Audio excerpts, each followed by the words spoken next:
hospitales grandes tienen un dolor oncológico, reumatológico, van consultores de terapia del dolor, allá doctor, allá, vamos allá, ¿y quién está atendiendo? Un anestesiólogo, ¿no?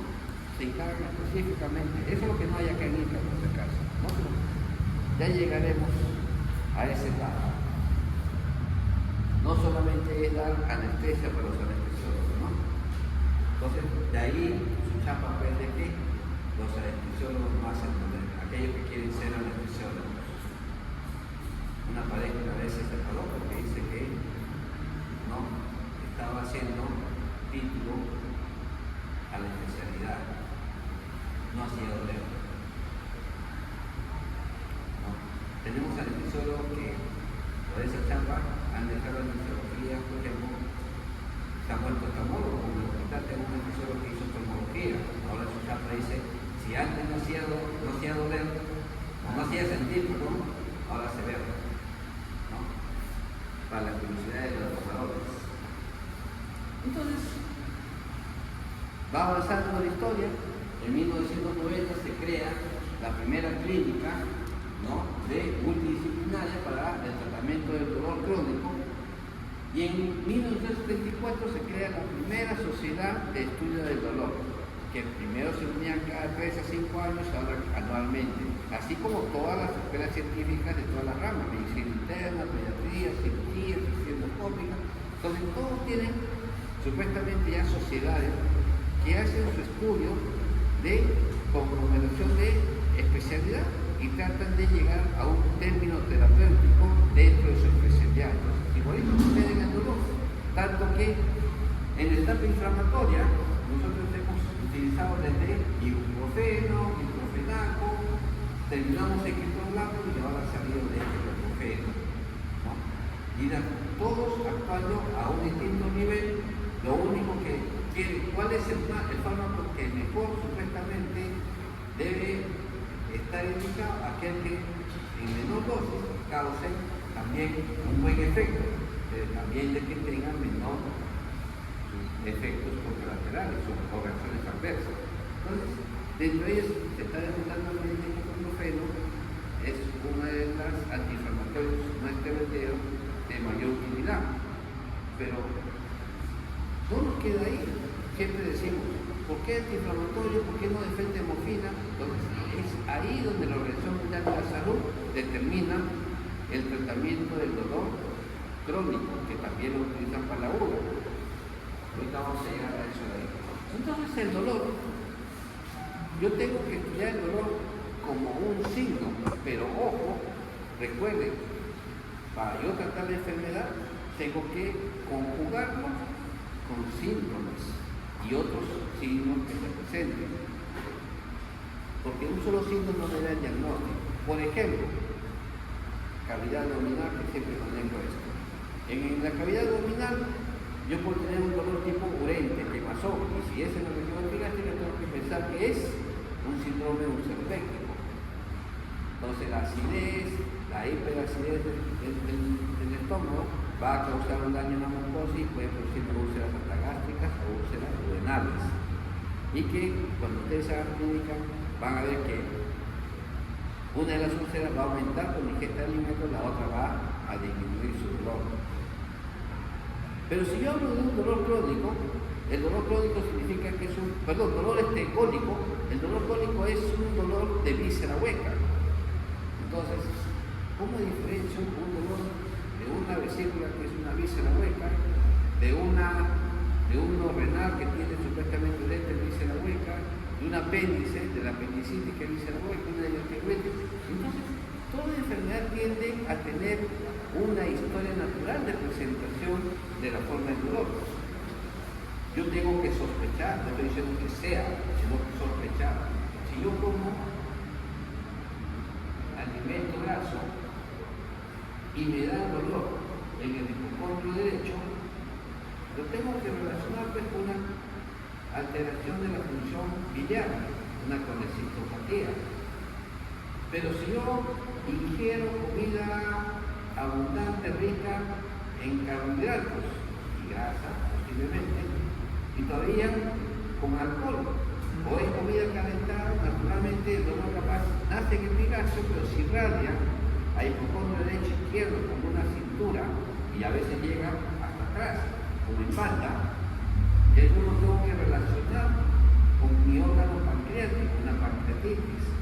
Pero si yo tengo un dolor que nace tenuamente en mi región periumbilical o gástrica, que posteriormente se localiza en el cuadrante inferior derecho del abdomen, posiblemente tengo que pensar en una apendicitis. Entonces, todos son los órganos afectados en los tres casos que les he mencionado son dolor cólico, pero tienen que asociarse a una forma de presentación y a otras características sintomáticas y sinológicas que lo van a acompañar. O sea, el dolor por sí solo no me va a dar el diagnóstico, pero sí cómo se presente y los signos acompañantes me va a dar la propuesta de la entidad nosológica. Entonces yo tengo que ver el tipo de localización, el tipo de dolor, dolores que pasan,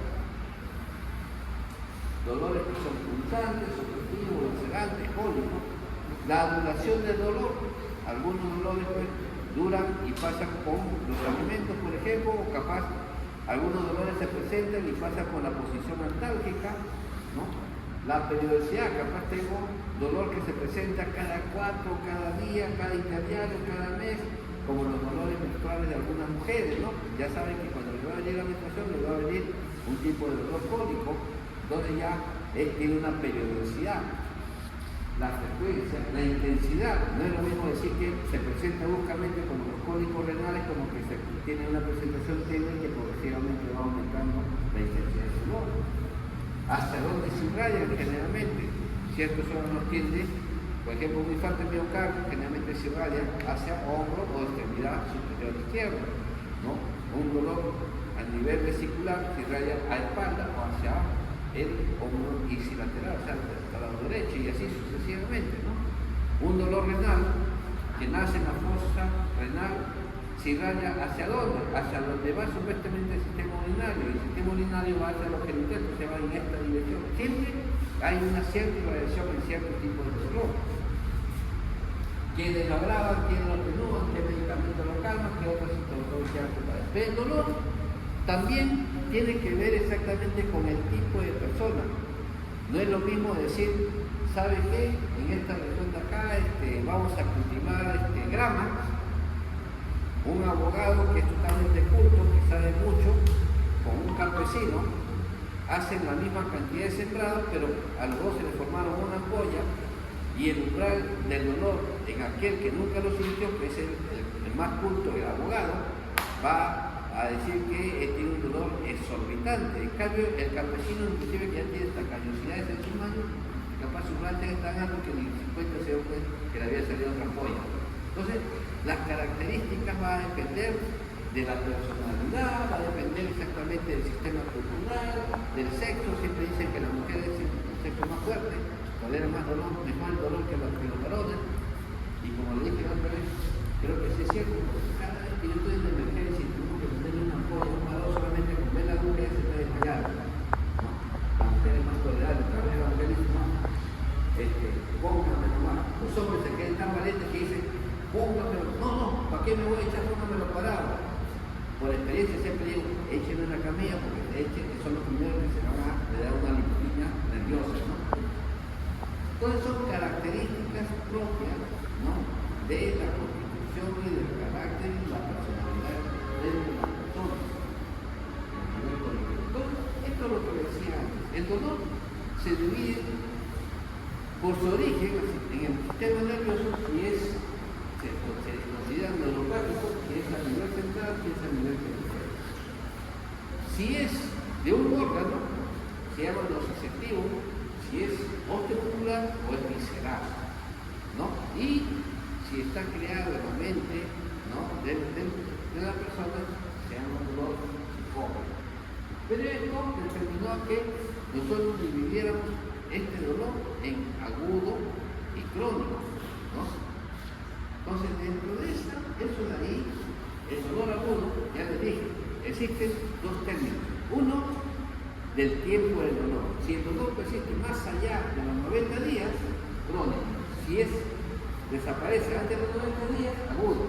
Pero también existe el término de que si yo trato el dolor y desaparece el dolor, perdón, trato la causa y desaparece el dolor, agudo.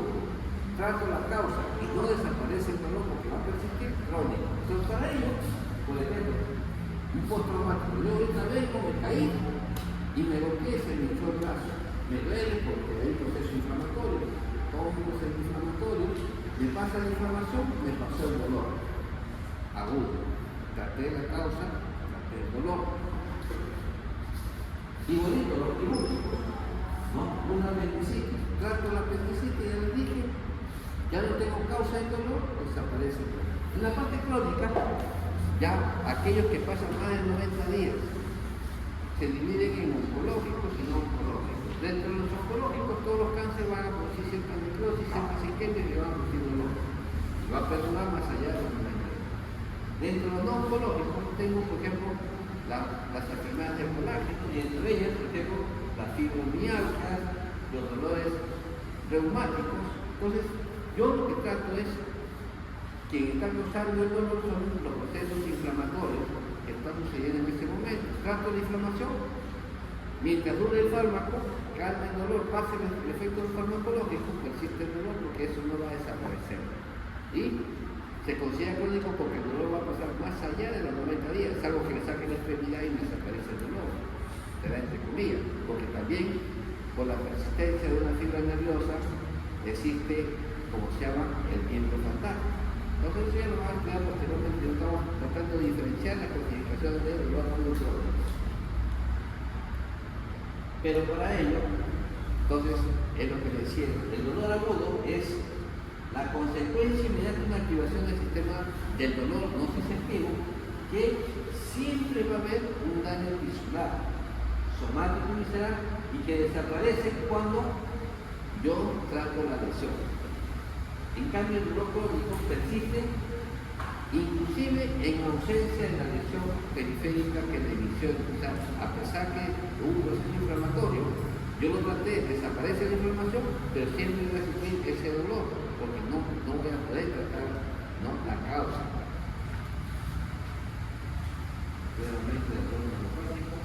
Para ello se dice que hay 4 elementos que componen exactamente la fisiología del dolor en su cuadro nociceptivo o físico-patológico. La nocicepción es el que se encuentra en todos los arcos reflejos, o sea, es la única etapa común en todas las personas, porque todos tenemos receptores multimodales.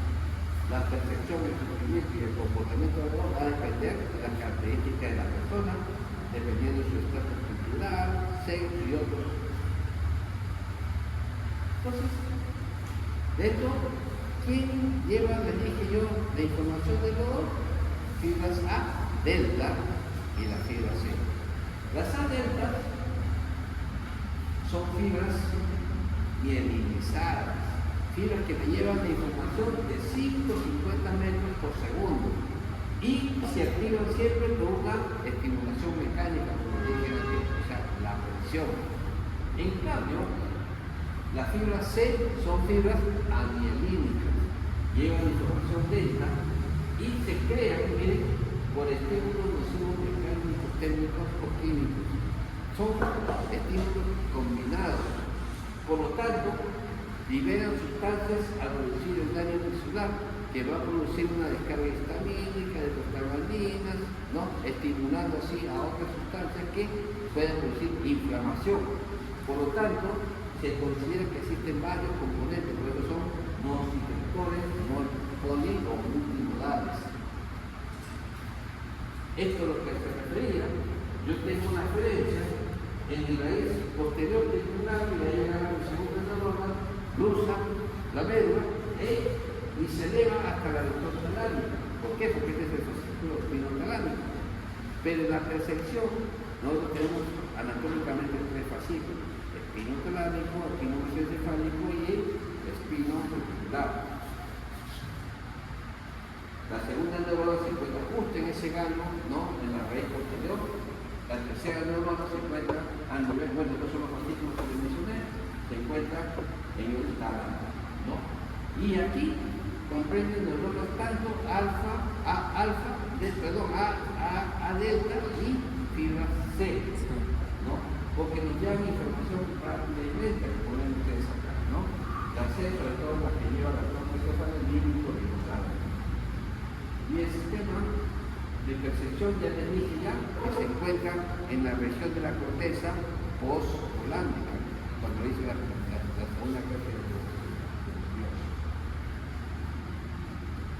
Entonces, si hablamos del sistema nervioso, la información va a través de una neurona a otra por neurotransmisores. Y estos neurotransmisores inflamatorios están dados exactamente por los iones hidrogeniones y potasio, generalmente los hidrogeniones, pero también hay neurotransmisores que liberan procesos inflamatorios, la serotonina, la noradrenalina, y existen mediadores como la prostaglandina, que no son supuestamente neurotransmisores en sí, pero que estimulan otras sustancias para que sigan liberando sustancias inflamatorias. Entonces, hidrogeniones aparecen en los receptores inflamatorios. La endocentrisufano, que se encuentra en la concentración de sacarasa, que es un factor energético. La serotonina, que se libera en todo proceso inflamatorio y que transmite la información. Y para ello, nuestro sistema simpático y parasimpático, decimos que aquellos neurotransmisores que estimulan la adrenalina, la noradrenalina, en el sistema parasimpático, la acetilcolina, pero en el sistema común de inhibición está el GABA, ¿no? Entonces, ese es el inhibidor del sistema nervioso. ¿Qué más tenemos que tener? Bueno, acá ciertas definiciones tanto del dolor. A la línea le llamamos ese dolor secundario a un estímulo que normalmente no debe desencadenar dolor. Analgesia sin o ausencia, dice ausencia de dolor respuesta a un estímulo. Causa, ¿qué lo provoca? Algia, dolor, puede decir, no se puso a tomar que más no tener provocado por un estímulo no se sentía. Disestesia, alteración, estesia, sensación. Por lo tanto, es la sensación anormal desagradable, ¿no?, que se provoca un estímulo doloroso. Estímulo nocivo, o sea, algo que un estímulo que agrede. Entonces, es el estímulo potencialmente que causa daño en los tejidos. Hiperestesia, estesia y sensación hiper aumentada. Entonces, es el aumento de la sensibilidad al estímulo. Hiperalgesia, algesia ya es dolor. Hiper aumentado, entonces aumento ya del efecto, aumento del dolor, entonces respuesta aumentada al estímulo que normalmente provoca dolor.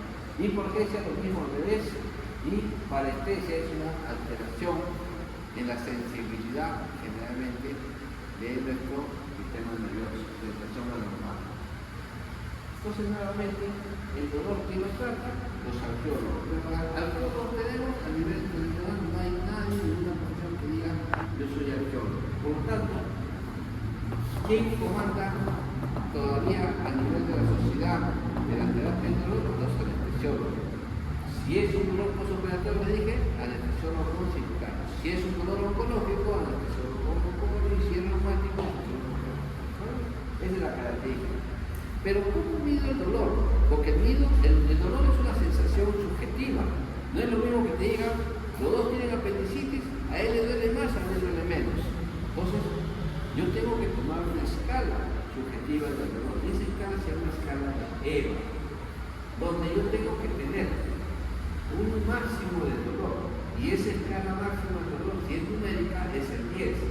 Entonces siempre se le pregunta a la persona, ¿te duele ahí? De la escala de 0, donde no hay dolor, y 10 es lo máximo dolor, ¿cuánto crees que te duele? Entonces el paciente empieza a me duele un 5 sobre 10 o un 7 sobre 10. Me duele intenso, 10 sobre 10. Ellos mismos te van categorizando su dolor subjetivo, porque nosotros tenemos una regla para ver cuánto te da el dolor. Es la forma de cómo interpretar el dolor subjetivamente. Y ello estableció que la Organización Mundial de la Salud dividiera el dolor crónico, como le dije yo, pero que se trata, ¿no?, en dolor leve, moderado, intenso e intenso. De acuerdo a esa escala de EVA. Si se sigue la escala de EVA, es todo un puntaje de un dolor de 1 a 3, lo trato con antiinflamatorios. Dentro de ellos hay ibuprofeno, diclofenaco, ketorolaco, dextroprofeno. Pero si el dolor va a una escala de EVA de 4 a 6, se considera moderado, Y ya yo utilizo antiinflamatorios, pero lo combino con opioides, ¿no?, menores. Y entre los opioides menores está el tramadol, que hasta el momento se dice que no causa adicción. Pero si el dolor se hace moderado, yo tengo 7 a 8 puntos de EMA. Y ellos dicen que yo trate con antiinflamatorios, dependiendo de la vía parenteral posiblemente, pero ya utilice opioides mayores. ¿Y cuáles son los opioides mayores? Morfina, fentanila y otros, ¿no?, como fentanil. Pero cuando ya es intenso, 9 y 10 en la escala de EVA, lo tengo que tratar con antiinflamatorios vía parenteral, con opioides mayores como la morfina y otros, pero ya ingresan la actuación, por ejemplo en este caso el metronidazol, hacer los famosos bloqueos de esa fibra nerviosa que está causando dolor en una parte estructural de la anatomía. No se llaman las técnicas especiales, ¿no? Esto es lo que está estipulado para el tratamiento del dolor crónico y que también se utiliza para el dolor agudo. Entonces, dentro de la fisiología del dolor, va a ser un recuento sobre lo que es una experiencia sensorial y emocional asociada a una lesión muscular real o potencial. El dolor agudo y crónico, hemos dicho, el dolor agudo es un dolor que por sus características se origina por un estímulo de presión y el dolor crónico por un estímulo multifactorial o multilugar. El dolor agudo tiene una función motora, el dolor crónico no tiene una función protectora y el crónico no tiene una función protectora. Hemos hablado del origen, de la nocicepción, del planeado de la anatomía, las fibras puede ser la recepción, el sector, la vía aferente, debajo la ascensión, dependiendo de qué fascículo tome, llegar al tálamo y la inhibición por el sistema nervioso central. Y para ello se dice que no tenemos que excluir los receptores. Entonces, cuando hablamos de receptores en nuestros arcos reflejos, hablamos de heteroreceptores, interoreceptores y proprioceptores, que es lo mismo. Le vamos a agregar nociceptores porque noci significa dolor. Entonces, heteroreceptores, nociceptores cutáneos. Interoreceptores, nociceptores viscerales. Y lo que se encuentra en la parte de la locomoción, tendones, músculos, huesos, nociceptores musculoesqueletales. En la clasificación, lo mismo, pero relacionado al tema del dolor. Ello permite que los nociceptores cutáneos tengan dos tipos de fibras nerviosas, la fibra delta y la fibra C, de absorbimiento, o sea, que llevan información rápida, pero también llevan información lenta, sobre todo la que responde a estímulos mecánicos químicos internos, con daño personal. En cambio, los nociceptores musculoarticulares también tienden a tener, ¿no?, dos tipos de receptores, dos tipos de fibras, rápidas y lentas, pero más son fibras A delta, que responden inmediatamente a la contracción de ese músculo. En cambio, los C siguen respondiendo a esas contracciones, pero en menor intensidad. Y los nociceptores viscerales, la mayoría de ellos son fibras amilénicas, o sea, llevan información lenta dentro del sistema nervioso. Nuevamente, los fascículos anatómicos de ascensión, ¿no?, de las fibras aferentes, espino tendáneo, espino muscular y espino articular. Entonces, de acá, lo mismo que hemos hablado, los estímulos inhibidores más conocidos son los opioides, los alfa-adrenérgicos, los colinérgicos y lo que inhiben a nivel nervioso el neurotransmisor, ¿no? Por lo tanto, la transmisión nociceptiva es el resultado de un balance entre un sistema excitatorio y inhibidor que concluye especialmente en la médula espinal o a nivel cerebral.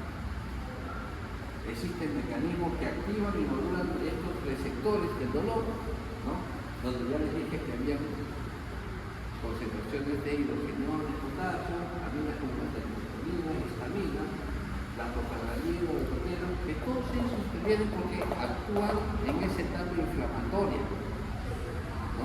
de lo que es la causa del dolor. Entonces tenemos 4 tipos de dolor, que es la parte más que todo para conocimiento, que no lo utilizamos. Tenemos tipo A, donde existe excitación y inhibición presimpática, y actúa exactamente los riñones, lo que siempre inhibe, por ejemplo, la somatostatina, inhibe, por ejemplo, la motilidad gástrica, el vaciamiento glandular, ¿no? Los opioides van a actuar sobre los alfa-2 adrenérgicos, por lo tanto, inhiben dicha información. En cambio, el tipo 2 puede ser excitatorio netamente, ¿no? Como la histamina, las proteínas, y los tipos 3 y 4 son aquellos factores genéticos o oncológicos que modifican una expresión genética. Entonces, los principales mediadores periféricos son los que les he mencionado y se encuentran siempre en etapas inflamatorias, ¿no? Aquí creo que terminamos, ¿no? Aquí con la intervención verbal, la transmisión sináptica que hemos hablado, la inhibición también. Solamente para agregar, ¿no? Que dentro de la evaluación inhibitoria y la función de la intensidad del estímulo existe la inhibición de los estímulos de alta intensidad, o de la serotonina, noradrenalina, los opioides y los acetilcolina. En cambio, la inhibición de estímulos de baja intensidad es el GABA, ¿no? Una forma de inhibir. Aquí es lo que hemos hablado, la crónica también.